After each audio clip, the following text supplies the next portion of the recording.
celebrating in all of his accomplishments? Well, I think that's why you do what you do when you get a chance to see the guys kind of get the fruits of their labors. And I think Roquan will be the first to tell you that this is really a team award, and he knows that if our team had not done great and the defensive line had not protected him in a lot of ways, he wouldn't be able to make a lot of plays he made. But he's certainly a phenomenal player, and we're really proud of him and honored to have him at what I think is the premier defensive event in college football. From the learning lessons with your dad to working your way up to a head coaching job, now SEC Coach of the Year, has it been all surreal for you?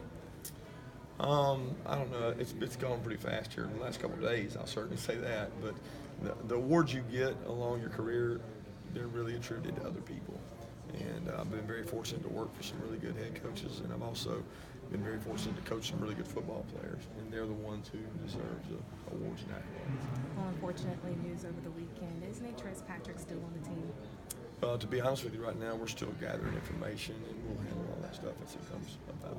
Is it? I know you're close with your guys, but is it disappointing to get that kind of a call after the biggest game of the season? Yeah, absolutely. Anytime you get a situation like that, but we still got things we're finding out. We're still trying to discover everything involved, and disappointed in both young men. But we've got a lot of information to still find. With all of the success with your team, of course, opportunities coming knocking. Has Tennessee reached out to Mel Tucker? Yeah, I'll be honest with you, that's Mel Tucker's business, and that's not something I'd like to share right now. I think Mel's done a tremendous job for us. He'll continue to do a tremendous job. I am a big believer in your success gives opportunities to others, and that's really what this profession's about.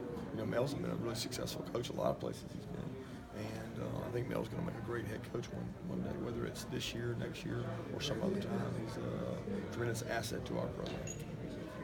Kirby, did you recruit Roquan to Alabama when you were there? Didn't recruit him hard, but we recruited him. Yeah, that's what I thought I was gonna say. Are you kind of glad that things worked out the way they did, so you could want to coach Sometimes you them thank here? God for unanswered prayers, right? Yeah. And that's the case in this situation where he's become a really good player, and he's developed a leadership pattern that really represents our university really well. How much game tape have you watched of Baker Mayfield so far? Well, I've got to watch a little bit of the playing this morning, but not enough yet. We're still getting in the early stages of breaking them down. And we found out Sunday, and we'll continue to gather information, break those guys down, and prepare our team for a really good football team. You mentioned a second ago talking about the defensive line and kind of their impact on Roquan and Roquan's ability to win this award. You know, it's running backs often not get the chance to give credit to the offensive line. Is it the same kind of dynamic there with the defensive line and Roquan? Yeah, it's very similar. I think he'd be the first to tell you that over half his tackles are attributed to John Atkins and Julian Rochester and Trenton Thompson and Tyler Clark, because those guys strike people and keep them off of him. But he's certainly a sideline-to-sideline, extremely good athlete. You know what? You haven't really stumped or campaigned for individual awards, but do you think Roquan deserves Heisman consideration based on the season? Again, I'm not one to judge that. I don't think that that's my job, and I think that Roquan is a phenomenal player. I think if you polled the SEC coaches, they would say that he's probably that way. I haven't had to game plan against him or scheme against him, but he is certainly worthy when it comes to attitude, effort, leadership, of all those qualities. You, speaking of the coaches in the league, you were named AP Coach of the Year from the SEC. What does that mean for you?